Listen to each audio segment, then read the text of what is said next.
salaamaaleykum salaamaaleykum mbokku Sénégal salaamaaleykum mbokku Gambie comme ni mu koy faral di defee yaa ngi ca canal Family 221 TV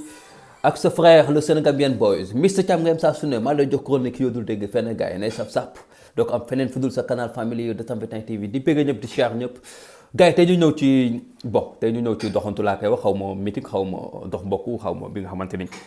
Diouf Sarr doon na ko amal tey fële ca Ndakaaru mais balaa ñuy xuus dama leen di jox ñaari image mu nekk ñaari image yu différentes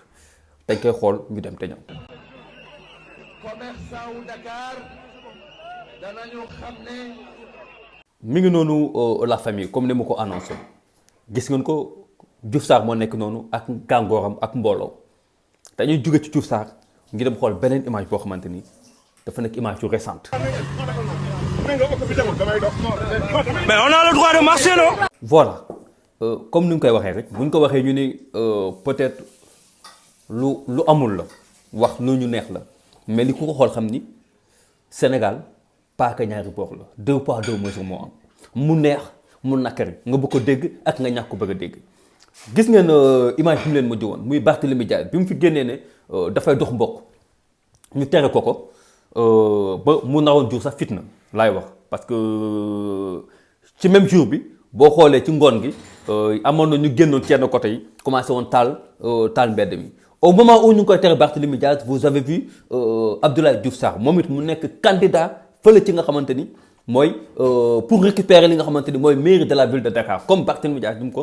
mu ko nekkee ñu nekk 2 hommes politiques Barthélémy Dias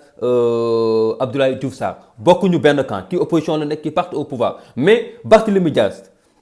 xam nañ ni que moom dafay xëccoo mairie bi te actuellement ku wax Dakar wax Barthélémy Dias mu neex leen mu nakari leen tey ku wax Dakar wax Barthélémy Dias ak la coalition Yewwi Askan Wi kenn mënu ci dara bu ñu bëggee noppalu nañu nangu li yàlla dogal bu ñu bëggee noppalu bu ñu bañee di yee fitna nañu nangu li yàlla dogal lan mooy ndeyu tey nga bàyyi Abdoulaye Diouf Sarr ñu bàyyi Abdoulaye Diouf Sarr mu mën a tranquillement li nga xamante ne xaw ma dox mbokk la xaw ma meeting la xaw ma pré campagne la comme ni mu ko neexee wax ak ñi nga xamante ne ñooy ay partisans ñooy ay militants au moment où kenn ci opposition mun naa na de Barthélémy Dias bu jugoon di ko def léegi-léegi nga gis police arrêté ko ne da koy yóbbu wala ñu dal ci kaw ay militants wala ñu jàpp Barthélémy Dias dañ koy jéem a yóbbu police après bu nit ñu génnee révolté wu ñu ni lan opposition ñoom ñoo yee fitna ci réew mi bu nit ñu jógee révolté wu ñu ni opposition nekkuñu ay nitu jàmm en fin de compte léegi ci ban Sénégal ñun la ñu nekk wala ne chaque jour dama koy wax ma ni leen bu ñu demee ba réew amatul opposition ñu ngi dem ci dans un pays vraiment dangereux vraiment dangereux bu ñu demee de amatul opposition boo xamante ni moom mooy jàkkaarloog nguur di ko recadrer di ko naan ni ngay def ni ànduñu ci ni nga war a doxalee ni parce que mënuñu nekk un pays boo xamante ni mënul am opposition dëkk boo dem am na opposition africain ngay ñëw rawatina Sénégal ak yenn dëkk yi surtout les pays francophones d'Afrique ngay ñëw di gis opposition ñu koy tooxal ni nu mel ñu koy sas ni ñu mel africain nga koy gis rawatina Sénégal jab duñ toll nii démocratie bi nga xamante ni moom lañ nawee woon Sénégal régime Macky Sall da koo bafoué Sénégal li ko wax mooy la amatul démocratie Sénégal li ko wax mooy la amatul liberté d'expression depuis que Macky Sall accédé au pouvoir ba léegi laa la wax de koo wax Sénégal mooy la amatul démocratie koo wax Sénégal mooy la liberté d'expression amatu fi xanaa kañ yow nga nekk ci côté wu opposition côté pouvoir su boobaa yow lu la neex def su boobaa yow lu la neex wax la preuve mooy Bougazelli mi ngi nii depuis que bu ñu ko jàppee kay affaire de faux billet ba léegi faux billet xaw ma billet noir ba léegi mi ngi nii di traîner kenn xamagul lan moo waral lenteur dossier bi lu tax son immunité parlementaire ba léegi yëkkateeguñ ko su fekkante ne député la ana député yi ñu nga xamante ne ñu ngi leen doon dégg ci affaire passeport yi ba léegi pour ñu lever seen immunité parlementaire sa problème la wala boog su fekkante ne def nañ ko tamit est-ce que gaaw na par rapport ak su fekkante ne ni opposition la ñu waxoon kenn ci waa opposition la ñu waroon lever son immunité parlementaire Ousmane Sonko bi mu fa amee problème ak Adji Sarr dañ ko taf-tafe affaire lever son immunité parlementaire pourtant tel n'est pas le cas ak ñi nga xamante ne ñoom ñoo nekk ci côté du pouvoir